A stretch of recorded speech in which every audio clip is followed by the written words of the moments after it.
University of Notre Dame proudly presents its marching band, the Band of the Fighting Irish.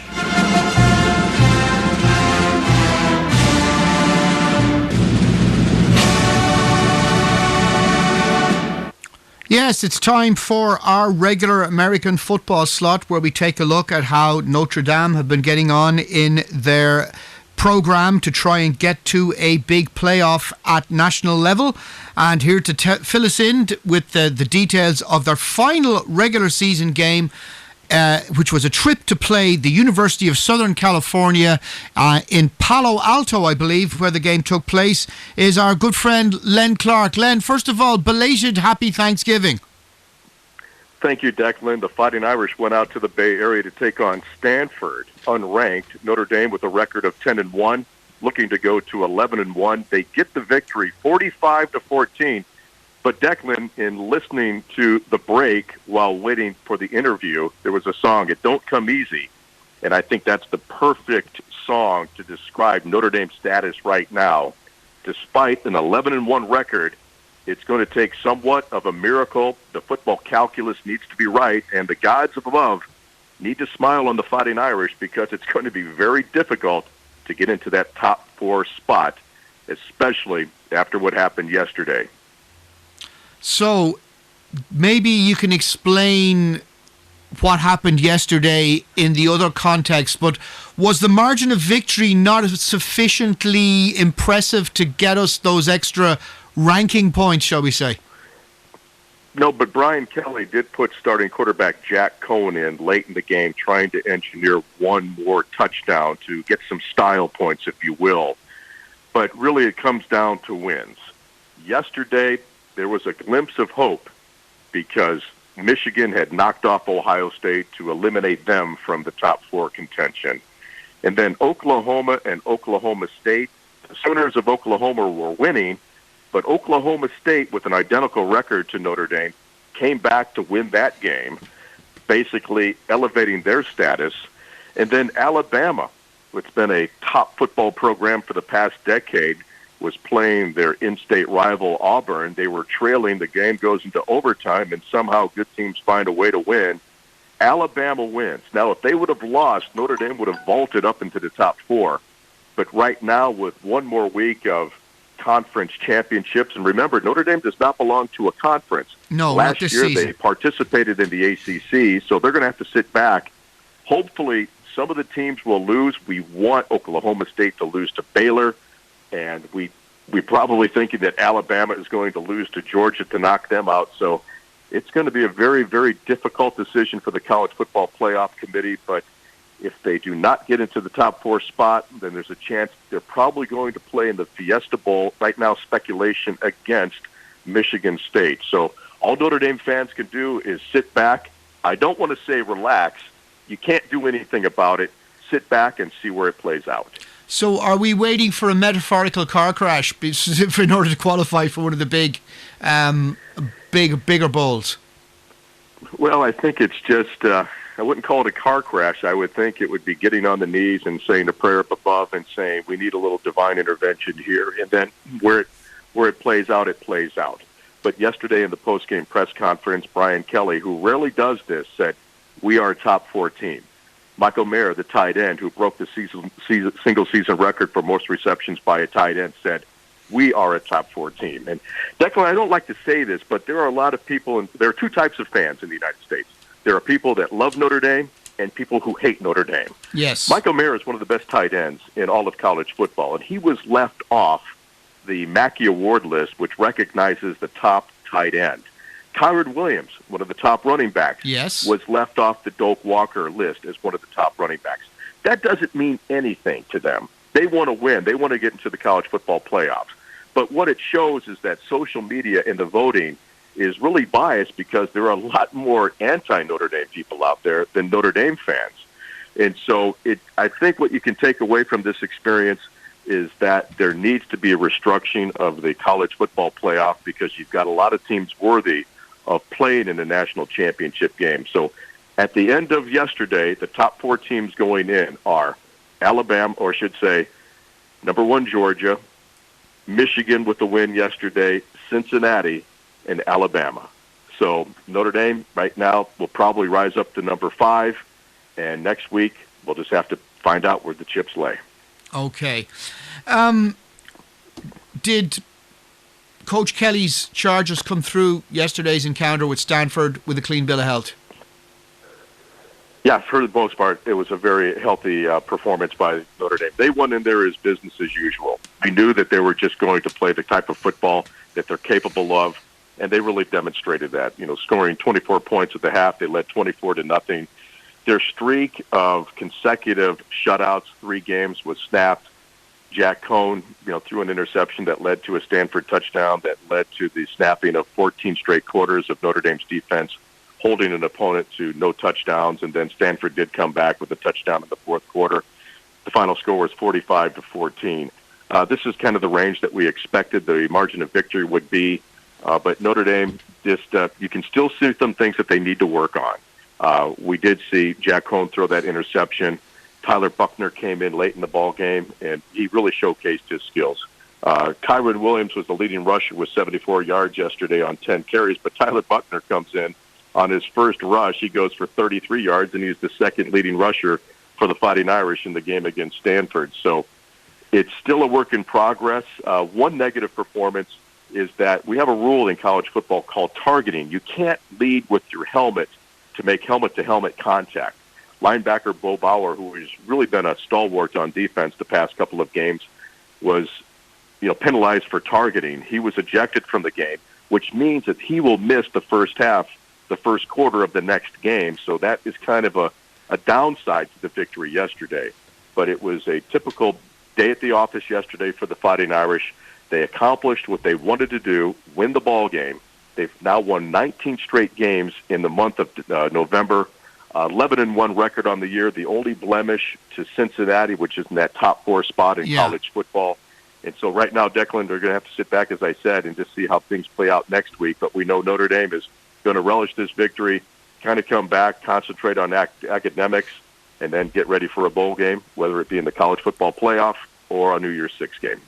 So the guy that got penalized for targeting is suffering a partial suspension, i.e. he can't play the first quarter, but he can play the rest of the game? Yeah, they were ejected from the game yesterday, so Bo Bauer said you can't participate, you're out of the game. And so the added penalty is that you miss 1 quarter of the next game, and so that will be a bowl game. And so that's kind of a big loss because he has been, as I said, a big contributor on defense. But speaking of defense, I think that was really the thing yesterday that Notre Dame did, is that they held Stanford to only 227 total yards. 47 of those came in the first quarter, in the first half, I should say. And it was once again our guy, J.D. Bertrand, who was the second leading tackler on the team. So J.D. yesterday, let's just go and take a look at the stats. He had 5 tackles. 4 of them were solo tackles. That means he tackled them by himself, and then he forced a fumble. And so he's just getting stronger and stronger, and reason why we follow him because of his connections to Ireland, but just a great defensive performance. And I think that's been the real key for Notre Dame's success is the Notre Dame defense has put Notre Dame in a position to win. Yeah, sorry for cutting across you there, Len. He seems to be benefiting from our support. I think so, and hopefully the support will kind of be translated to the whole team in terms of getting into that top 4 spot in the college football playoff. But so in 7 days' time, when we talk to you, we'll be talking about all the other results in the context of how they affect Notre Dame. Well, next week on the show, what we'll do is, because Notre Dame will not play next week, we will talk about all the major games that we need to follow to find out what's going to happen in terms of the college football playoff. And so it's, as Michael Mayer said yesterday, he said, we've done everything we could do. It's out of our hands. Control the controllables. We did. We won. And he really made a statement to the College Football Playoff Committee when he said, we are a top 4 team. And that's what Notre Dame needs to do right now, is to kind of toot their own horn and say, we are worthy. If you leave Notre Dame out, is it political? Maybe. Is it based on talent? Yeah, there are a lot of good teams out there, but there are a lot of people that would like to see Notre Dame join a conference. Notre Dame wants to remain its independent so you can play teams like Stanford and USC and to have that national schedule to play Navy over in Dublin. But you've done everything, Is it the best system right now? No, but back in the 1970s when I was growing up, it was the media that determined the national champion. So is there a perfect playoff format out there?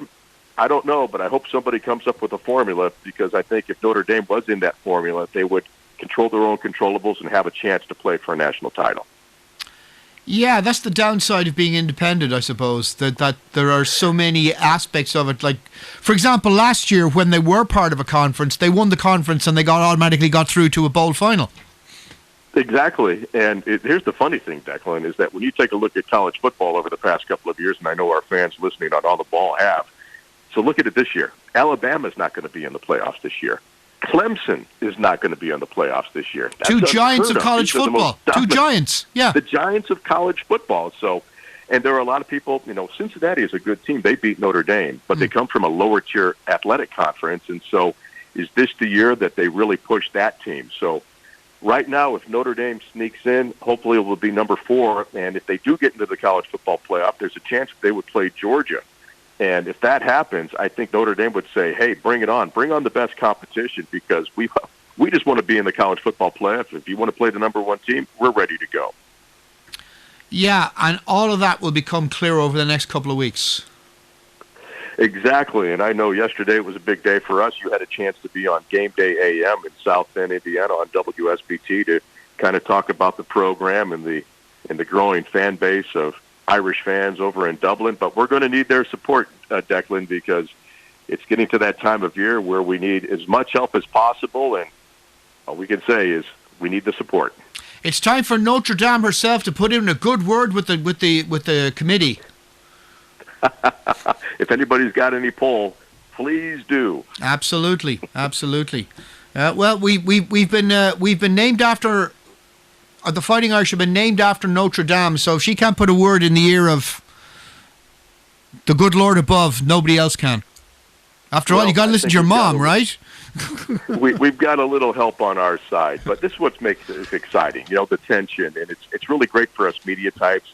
We like the games to go down to the final seconds, and although we have a team that we would like to see win, but I just think this what makes college football, such a great sport is that we're going to be on pins and needles for another week and a half or so, and then wherever things fall out. But what we can say is that Notre Dame did exceed expectations this year. We thought it was going to be a rebuilding year, but to finish at 11-1 with the type of schedule that they played, I think that's just a true testament to Coach Brian Kelly and his staff, and to the players who were able to really turn around a season early on in the season. We didn't think it was going to be a good season based on the play of the offensive line and going into those overtime games, but Declan, you and I have talked about it. Good teams find a way to win, and Notre Dame has found that formula.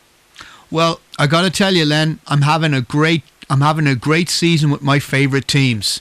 Here in Ireland, my favourite soccer team just got promoted to the top division of the league here. Our beloved UCD are going to be playing with the big boys in the Premier League in 2022.